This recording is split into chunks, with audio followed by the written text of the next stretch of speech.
Entre otras cosas, dice este boletín de la Federación Internacional de Pilotos que los aviones han tenido que aterrizar en el Aeropuerto Internacional de la Ciudad de México con muy poco combustible, debido a que se les ha pedido mantenerse en el aire por más tiempo. Son retrasos excesivos y advertencias significativas de proximidad al suelo. Esto ya se había advertido y se sigue advirtiendo. Nadie quiere, tocamos madera, que vaya a pasar alguna tragedia. Y nadie está hablando tampoco de un asunto contra el presidente y de los conservadores y los fifís y neoliberales. Y no, es ciencia y son pilotos que están preocupados por la manera como se está aterrizando, cómo se están moviendo los controladores aéreos, cómo se está trabajando en este país. Tengo en la línea telefónica, para mí un gran placer y un honor platicar con la controlador de tráfico aéreo, experta en aeronáutica y en aviación. Hemos platicado con ella ya en varias ocasiones. Ella es María Lavida. Mil gracias María por tomar esta comunicación. ¿Cómo estás? Muy bien, buenos días, sus órdenes. ¿Qué nos dice de este comunicado, de este boletín de la Federación Internacional de Pilotos? ¿Ya se habían advertido algunas cosas? ¿Están exagerando un poco? ¿Qué nos dice con toda su experiencia? No, de ninguna manera, ya era tiempo que hicieran algo así. Mire, le explico. Todas estas deficiencias que ellos están denunciando en ese escrito derivan desde que se hizo el primer rediseño de espacio aéreo hace un año y que se impuso, lo digo porque es mentira que hubo participación que de los colegios y de las instituciones. Eso no fue así. O sea, en CENEAM se tomó la decisión de rediseñar el espacio aéreo, según esto, con la intención de modernizar y de que los procedimientos se volvieran satelitales en lugar de convencionales. Pero desde que se implementó se denunció los errores en el diseño, los tiempos de vuelo, que iba a generar demoras, que no se debe de hacer procedimientos donde las aeronaves navegan demasiado cerca de la orografía, que era un procedimiento inflexible, que los controladores no iban a tener espacio para mover los aviones en caso de que se redujera la separación. Todas estas deficiencias que se están evidenciando en este escrito tienen más de un año y han estado saliendo aleatoriamente a la prensa y ha habido reportes. Lo que ocurre es que el mismo CENEAM, o sea, su titular, Víctor Hernández, ha negado el acceso a la información necesaria para investigar estos incidentes. Entonces ya llegó un momento en que tanto los pilotos nacionales, las organizaciones nacionales como las internacionales, ya se prendieron los focos de alarma porque hay quejas sistemáticas de esto que se está denunciando ahí. Ahora, hay varias cosas delicadas ahí, dos muy importantes. La primera, el asunto de que no le dicen al tráfico, ni a los pasajeros, ni a nadie que hay demoras. Si ustedes ven las aplicaciones de los celulares y toda la información aérea que hay, nunca ponen que hay demoras. En ciertos horarios, pero hay demoras en todos los horarios. Entonces, el piloto trae un combustible a bordo que es el legalmente establecido. Entonces, si nadie les dice con anticipación que va a haber demoras, él no va a pedir más combustible. Entonces, es sorpresita. Ya volando, les dicen que mantengan, pues que en Morelia, en Pachuca, en Puebla, donde a ellos se les ocurre, y dan una demora adicional para la cual el piloto no está preparado porque no tenía previsto ese combustible adicional.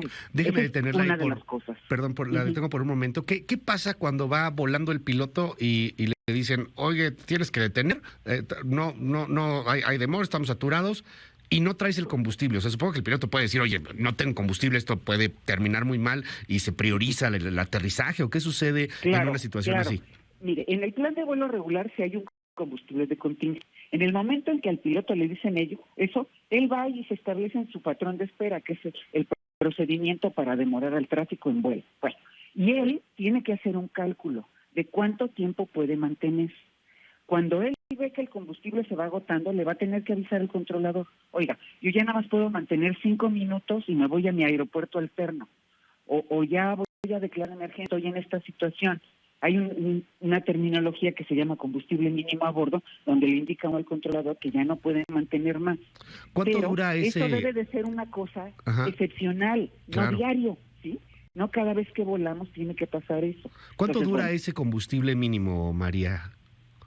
Depende del tipo de avión, Ok. depende de dónde viene, depende de la ruta, o sea, tiene una serie de variables. Ok, Pero una eso especie está como... calculado desde antes de que el avión despegue del Ya. aeropuerto de origen. Ok. Ujú.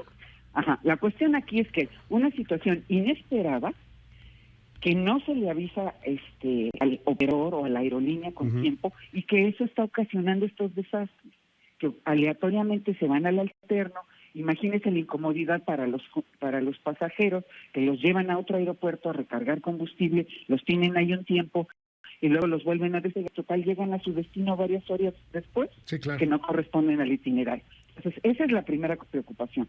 La otra es ese asunto de la proximidad con el terreno. Mire, la norma internacional para diseñar procedimientos satelitales es muy clara en el sentido de que si usted tiene procedimientos funcionales y seguros, se base en eso para migrar a la navegación satelital. Eso no lo hicieron. Ellos diseñaron unos procedimientos embarrados a toda la orografía del oeste, de tal manera que los aviones se ven afectados en sus indicaciones de altitud porque cerca de las montañas la presión métrica tiene variaciones y eso afecta los indicadores de altitud del avión. Entonces, ¿qué es lo que ocurre? Que ocasionalmente la aeronave está ligeramente abajo de la altitud que debe de mantener y entonces hay alarmas dentro de la aeronave que le avisan al piloto que tiene proximidad con el terreno. Entonces, Qué riesgoso. esto se sabe hace un año, pero nunca lo quisieron corregir. Ujú. Mire, lo normal, obviamente al hacer un rediseño puede haber errores, pero sobre la marcha se tienen que corregir esos errores.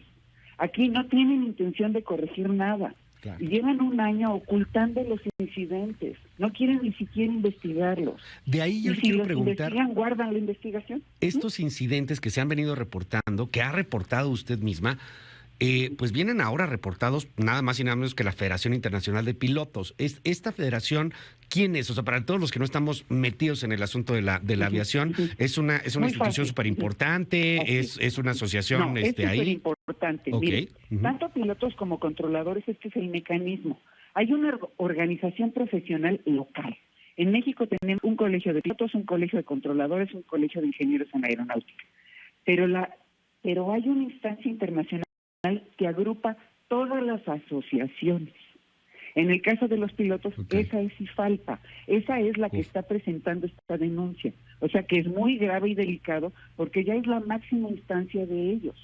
Y ellos sí pueden acceder a quejarse con los gobiernos Ujú. o hacer otras cosas ya más serias para Claro. tratar de revertir esto que está ocurriendo, ¿no? Consecuencias podrían ser, no sé, que limitaran vuelos de otros países, que suban los precios también me imagino, porque pues el combustible no es barato, entonces que te pongan a dar vueltas así alrededor de Puebla o de Cuernavaca por este nuevo rediseño de tráfico aéreo, pues genera pérdidas y eso se traduce en costos más altos. Mire, tenemos un año diciéndoles, este rediseño, rutas más largas, mayor consumo de combustible, mayor tiempo de uso de la aeronave, demoras en el origen, en vuelo y luego en el destino, porque también hay una ineficiencia en tierra, pero es provocada. ¿Usted cree que la administración del aeropuerto no sabe cuántos aviones van a llegar y cuántos pasajeros traen? Ellos deben de prever la cantidad de gente que va a haber dentro del edificio y que debe de haber los servicios básicos por los que el pasajero pagó, que es la aduana, la migración y la entrega de su equipaje y el salir del área de movimiento del aeropuerto. Ujú. Estos cuentos de que está saturado abajo y que ahora está saturado arriba, pues son cifras de ellos y además buscan la conveniencia. Hasta ahorita no hay tal saturación. Lo que hay es ineficiencia en los servicios de control de tráfico.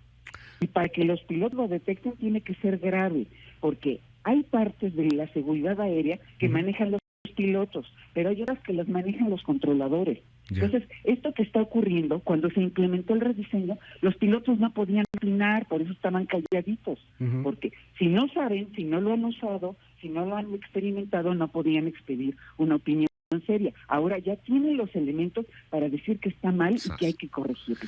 Finalmente, esta intención del gobierno, este decreto que parece está en puerta, para ordenar que pues se vayan varios vuelos hacia Santa Lucía, ¿podría llegar a tener consecuencias en torno a todo esto? O sea, ¿podría ser todavía más grave el problema que ya tenemos el día de hoy?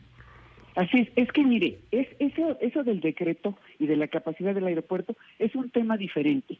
Lo que los pilotos internacionales están denunciando es falta de seguridad, pero el decreto está hablando de otras cosas. Ellos lo que quieren es regular la capacidad del aeropuerto para que se repartan cargas de trabajo, que eso estaría bien si los otros aeropuertos fueran los correctos y los adecuados y tuvieran las condiciones para recibir tráfico. El problema aquí es que le estoy pidiendo a una aerolínea que deje un buen negocio, que es el AICM, para irse a Santa Lucía, donde no hay negocio. Entonces, antes de tomar este tipo de acciones, que además son punitivas, deberían de terminar Santa Lucía, de darle las condiciones necesarias para que ahí haya algún tipo de aviación.